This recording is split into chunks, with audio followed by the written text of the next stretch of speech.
এবার মা আপনাদের এক্সপ্লেন করবে, বলুন। ওটা সিম কেটে রেখেছিলাম, ওটা সিদ্ধ করেছি।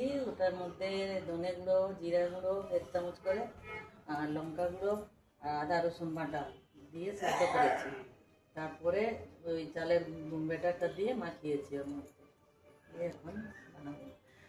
একটু রাখতে হবে, আমি আপনাদের আগেই বলেছিলাম, তো পুরো রেসিপিটা তো মা বলেই দিল। আর এটাতে একটু রাখতে হবে ব্যাটারটাকে।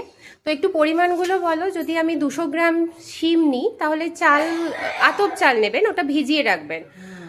আর আতপ চালটা জল দিয়ে পিষবেন।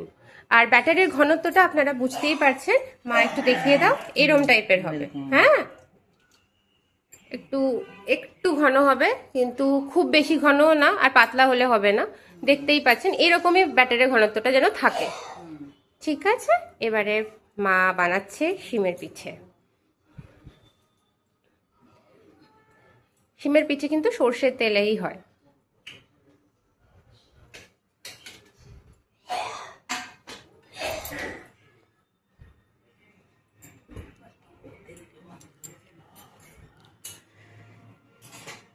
দেখতেই পাচ্ছেন সব করেই রাখা আছে।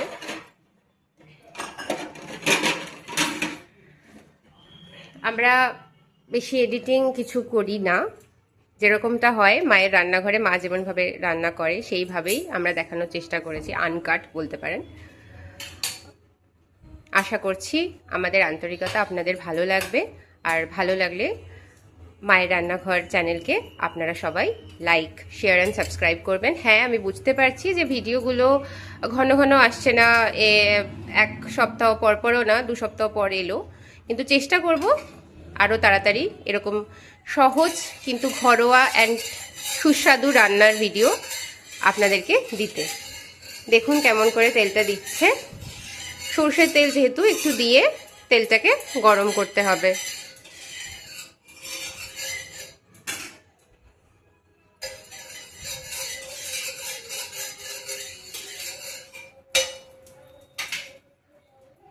দেখুন তেলটার থেকে ধোঁয়া বেরোচ্ছে, যদি আপনারা বুঝতে পারেন ধোঁয়া বেরোচ্ছে।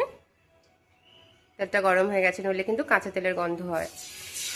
এই যে দিচ্ছে শিমের পিঠেটার জন্য ব্যাটারটা।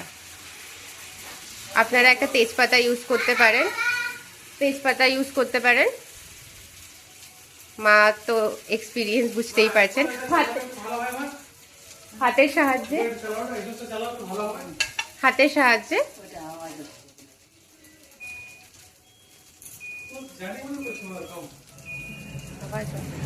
সাহায্যে এরপরে একটু নাড়াচাড়া কিছুই করবেন না, ওরকম ভাবেই রাখতে দিন।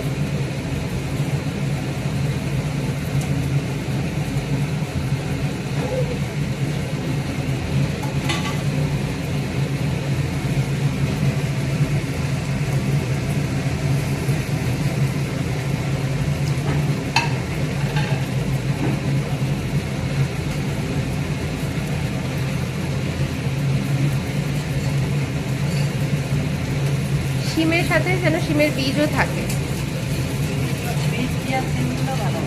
বীজওয়ালা শিম, মা যেটা বললো, বীজওয়ালা শিম দিয়ে করলে ভালো হয়।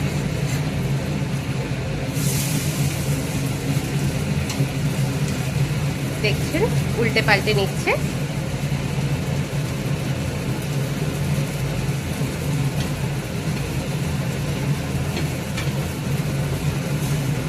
তাহলে বন্ধুরা বুঝতেই পারছেন, প্রথমে কিন্তু কিছুক্ষণ রেখে দেবেন, খুন্তি দিয়ে নাড়াবার চেষ্টা করবেন না।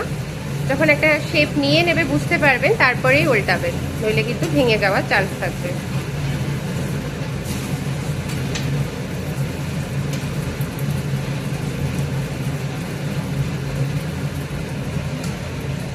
ধৈর্য ধরে আস্তে আস্তে খুব সামান্য তেল দেবেন।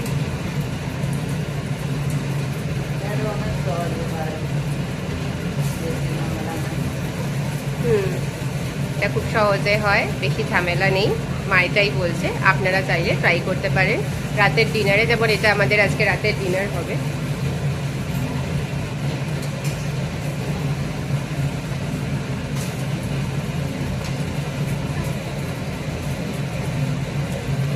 রাতের ডিনার হবে।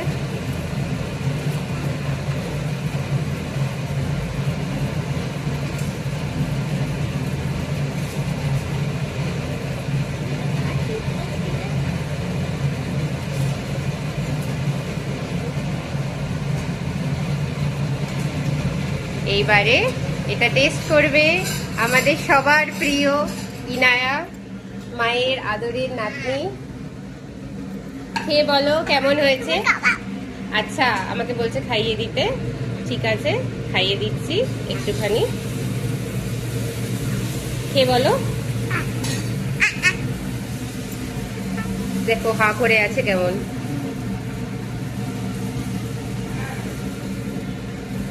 কেমন হয়েছে? খুব ভালো হয়েছে। দেখলেন, আপনারা রিভিউও পেয়ে গেলেন। এই যে আমাদের শিমের পিঠে মা আরো বানাচ্ছে। মা বলো সবাইকে, আপনাদের ভালো লাগলে লাইক, শেয়ার এন্ড সাবস্ক্রাইব করবেন।